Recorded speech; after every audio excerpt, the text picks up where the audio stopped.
Happy week one, everybody. It's the Quant Edge video series presented by FantasySportsMarkets.com. Of course, he is the insider, Derek Brown. I am Ben Heisler, and week one is here, which means it is time for the Quant Edge video series for us to go through our favorite cash and GPP plays. We are going to run through these rapid fire for you as we break down the slate, and of course, plenty of information available over at thequantedge.com to get you ready for the DFS slates and over 220K up for grabs at FantasySportsMarkets.com. D-Bro, you ready to help the people out? Heck yeah, man. It's week one time. And you know what that time is? It's stack some cash time, baby. Let's do it. All right, so let's start with the stack of cash at the quarterback spot. Who is your cash game play that you like most? So I think that I'm going to be rolling with Jameis Winston on this one. If not, it's going to be Patty Mahomes. We kind of talked about him before, and I love both for this week. I think the floor they both represent is just so high right now. How about you? I'm going to go with Jameis Winston. Clearly, it's the Bucs quarterback situation everyone's very excited about, going against a San Francisco pass defense that ranked 25th in the NFL a season ago. And remember, Bucs quarterbacks in total finished as the quarterback 3 after Pat Mahomes and Matt Ryan. The problem was we just didn't know whether it was going to be Jameis or Ryan Fitzpatrick. We now know who that guy is going to be. Insert Bruce Arians. I think he's going to take the situation by the horns, and I think he's going to be a great fit for Jameis to go along with Mike Evans and Chris Godwin. What about at the GPP spot for the quarterback? Who do you like this week? So whether it's the other side of the coin, I still love some Jimmy Garoppolo. I think that this game is going to blow out. Garoppolo has got all kinds of weapons. I mean, I'll be talking about one of my other love lists in this game. We talked about him before, but the matchup at the corners and plus the game script, I think is going to make a very nice scoring environment. Garoppolo could easily surpass 304 touchdowns in this one. You look at the running backs who are going to be involved in the pass game. Man, Garoppolo is going to carry. I mean, look right now, his ownership is sub 8%. You got to lock him in. Fair enough. I think Garoppolo is an outstanding play. I'm going to go with the guy that I'm probably not going to play all that frequently over the course of the regular season in DFS, but just the matchup for Matthew Stafford is so good against against Arizona's atrocious secondary. There's one guy that I'm going to talk about in just a little bit that I think has a monster game, and everyone's going to stack up on Kerryon Johnson, which is perfectly fine. The matchup sets up very well, but I think Matthew Stafford, in just probably the easiest matchup he'll have all year, will be ready to make a statement in week one. What about cash game running backs? There's so many that you can choose from this week. How do you narrow it down, and who's going to be your guy? I think, so looking a little bit at ownership percentages, but also looking at the floor and the matchups they present, the two guys that I'm locking in all day here, I mean, well, you know what? If you're going 3 running back, I'll give you 3 different guys. I love Chris Carson. The Bengals are the easiest run defense on the entire slate, as well as you look at Dalvin Cook. The Falcons, we all know that they just bleed out points to running backs through the air. If Diggs is out in this game, man, it's lock, set, forget. Even if he's limited, we all know the splits of when that is the case, and that makes me love some Dalvin even more. My third guy that I got to get up in here for cash game stuff, and a lot of this is just the matchup. Like I talked about the matchup. The Colts and their zone scheme are going to get eat up in the middle of the field with Austin Eckler. Right now, he's rocking above 20% ownership percentage. And for me, that means you got to sit here and take it and ride with him. And he is going to get in the end zone. And he could have upwards of 8 to 10 targets this week. I think Chris Carson is probably my cash lock. Let's not forget about Leonard Fournette as well in a very terrific matchup against Kansas City, who ranked dead last in DVOA a season ago. It's a new system, new defensive coordinator, but you know you can still run on Kansas City, and they're going to incorporate Leonard Fournette into the passing game as well. All right, we need a GPP running back. There's still plenty of intriguing options to choose from. Where are you going in this spot? So I'm going to go back to where I was talking about before, and for me, I'm going to take the other side of the Chargers. I'm going to go Marlon Mack. I think that he's not going to carry any kind of ownership percentage, and if he gets the snaps, if he gets the targets, he will crush, and nobody's going to play him because I don't know if they're scared of Jacoby Brissett. I don't know if they're scared of game script, but Mack, look, if he's the every down guy, he's going to smash and grab this week. Really like the call on Mack. And again, if you think Indianapolis is going to win this game, the numbers are very advantageous for Marlon Mack when the Colts are up. They have one of the best offensive lines in the country.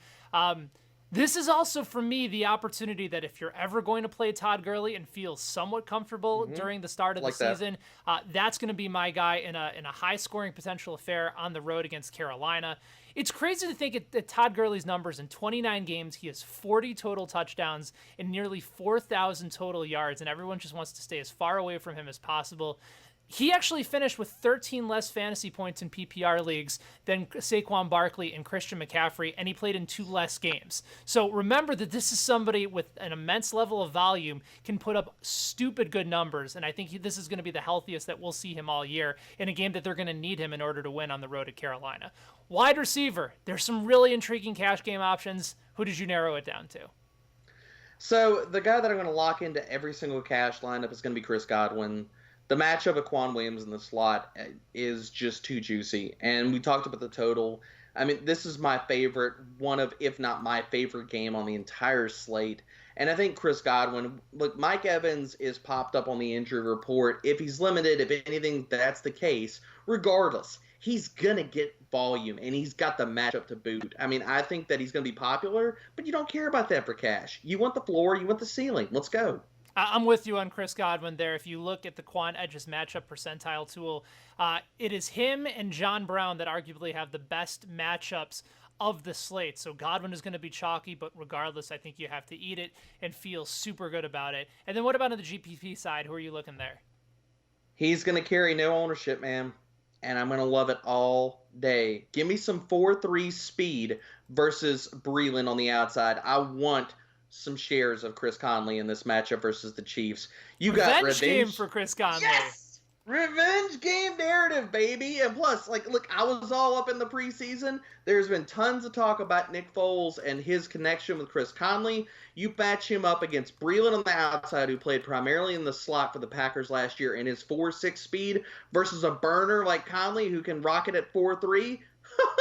He's going to get behind him for a long one, and nobody's going to own him. No, nobody's going to be on him at all. And there's also another Cleveland Browns guy that I think you're intrigued by. You'll have to watch our full breakdown video over for Fantasy Sports Markets to get Debro's perspective there. Listen, if I'm playing Matt Stafford, I got to pair him with somebody, and I think a lot of people would want to pair him with Kenny Golladay, and rightfully so. Golladay is Babytron, but Marvin Jones in 1 less game since 2017 actually has 2 more targets than Kenny Golladay, just 2 less receptions, 79 more yards, and 6 more touchdowns. He has a chance to burn Arizona on the ground on the fast track, and I think this is a big week for Marvin Jones at stupid low ownership this week, in a very good matchup, too. It's almost as if you're saying, okay, no one's going to play Marvin Jones, and he has one of the best matchups on the slate. Go ahead and lock him in as far as your GPP lineups are concerned.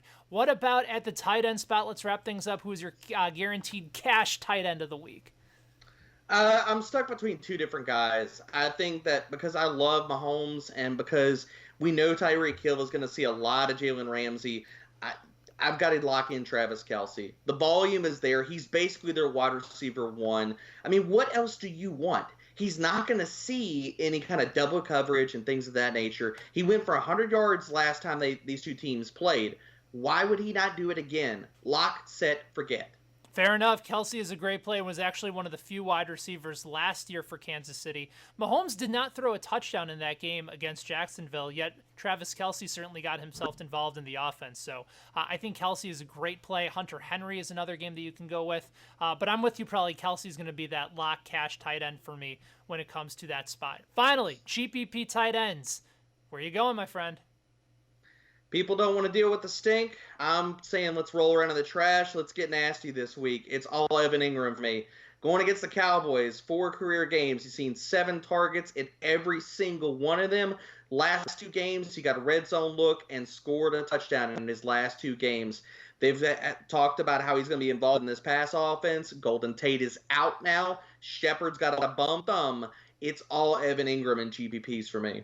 I like Austin Hooper as a GPP tight end with Atlanta. It's sort of similar to Atlanta and Minnesota. They both kind of have the same problem, is you can attack those teams in the middle of the field. So certainly we know Dalvin Cook's going to be popular, but Devontae Freeman is a guy that should catch some passes. I think Austin Hooper has a chance to roll himself into the end zone. And again, I brought up the matchup tool and the matchup percentile tool at the Quant Edge. Right at the top of the list, Greg Olsen going up against the Rams secondary. You can exploit the middle of the field there, and maybe Greg Olsen gets himself into the end zone. You know that Cam Newton, as long as Greg Olsen is healthy, he's going to look his way. What more can we find over at the Quant Edge for this week, Derek, as we get ready for game day? Man, we got all kinds of videos just like this popping over at the Quant Edge. Plus, we got our Discord, our Slack chat is live. So, man, between that and, oh my gosh, the articles are just pumping out hourly, daily, all over the place. Maddie over there, Matt Dickinson, is killing it with that running back matrix. So you look at that, it's going to give you the best running back plays on the entire slate versus the defenses. And what we all got to break down to know that, look, you want the volume, that's where it's at. So there you go. Head on over to thequantedge.com. If you use the promo code POWERHOUR, that can get you 25% off the whole season. And then remember to run it back over at fantasysportsmarkets.com. Right at the bottom of the screen, there is a promo code TQE. That'll get you $5 free, which is an entry into a contest where you can turn $5 into $50K. D-Bro's going to be playing in some of the head-to-heads. Hopefully he'll get in on some of those GPPs as well. Everyone's chasing after that $220K week one over at Fantasy Sports Markets. But there you go, our favorite cash and GPP plays for week number 1 in the NFL. Fantasy season is back. It feels so good. He's Derek. I'm Ben. Thank you guys for watching.